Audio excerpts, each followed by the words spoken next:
Hello बच्चों कल हमने आपको गृह विज्ञान में पाठ 2 स्वच्छता के बारे में समझाया था। आज हम उसको आपको अभ्यास कार्य बता रहे हैं। आप उसे ध्यान से सुनिए और जितना कार्य आप लोगों को करवाया जा रहा है उसे आप अपनी कॉपी पे उतार लीजिएगा और उसका रिवीजन भी करते जाइएगा। अब हम आपको बता रहे हैं रिक्त स्थान भरिए। इसमें जो काले पेन से अंडरलाइन किया हुआ है वो आपकी खाली जगह है। अब रिक्त स्थान भरिए। बालों की सफाई व्यक्तिगत स्वच्छता है। घर, आस पड़ोस तथा सार्वजनिक स्थलों की स्वच्छता पर्यावरणीय स्वच्छता के अंतर्गत आती है। कपड़े धोकर सुखाने के बाद प्रेस करके अलमारी में रखना चाहिए।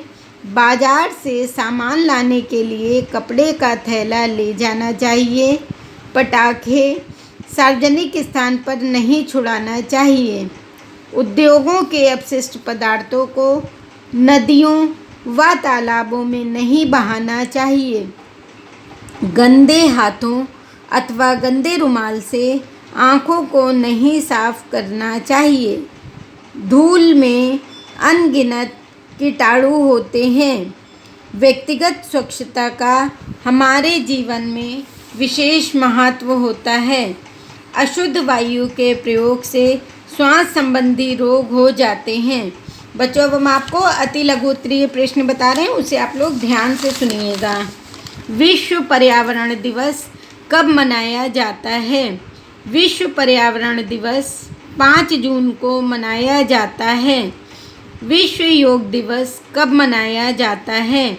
विश्व योग दिवस 21 जून को मनाया जाता है। प्रदूषित जल से होने वाले रोगों के नाम बताइए।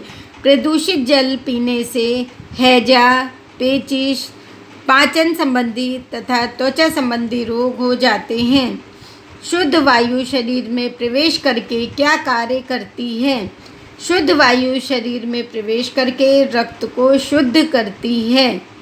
जल स्रोत के समीप कौन से कार्य नहीं करने चाहिए?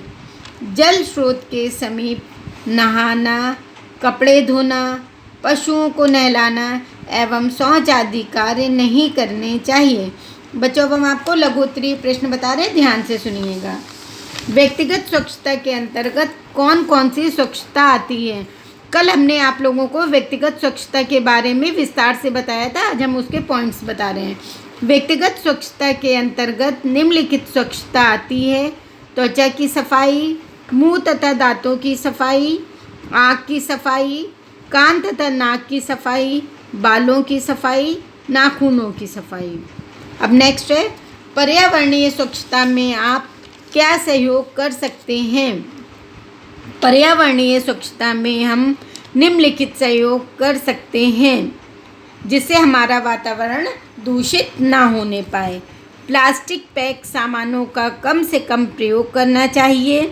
उद्योगों के अपशिष्ट पदार्थों को नदियों व तालाबों में नहीं बहाना चाहिए। कारखानों को शहर से दूर लगाना चाहिए तथा इनकी चिमनियों को फिल्टर युक्त एवं ऊंचा रखना चाहिए। अब नेक्स्ट है, प्रदूषित वायु से कौन कौन सी हानियाँ होती हैं? प्रदूषित वायु से निम्नलिखित हानियाँ होती हैं। प्रदूषित वायु से श्वास संबंधित रोग हो जाते हैं। अशुद्ध वायु से हृदय गति मंद पड़ जाती है। अशुद्ध वायु के कारण व्यक्ति की रोगों से लड़ने की क्षमता कम हो जाती है। फिर नेक्स्ट है, घर में प्रतिदिन प्रयोग में आने वाली 5 वस्तुओं के नाम लिखिए। घर में प्रतिदिन प्रयोग में आने वाली 5 वस्तुओं के नाम निम्नलिखित हैं। बिस्तर, कपड़े, बर्तन, बाल्टी, मग, मेज, कुर्सी आदि। आप और भी कोई नाम लिख सकते हैं। दांतों की सफाई कब और क्यों करनी चाहिए?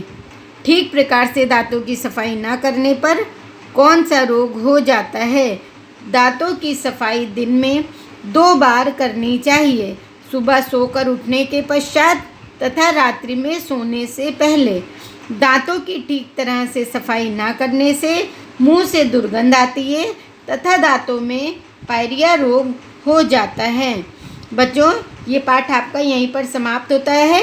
अब हम आपको अगला पाठ अगली वीडियो में बताएंगे। धन्यवाद।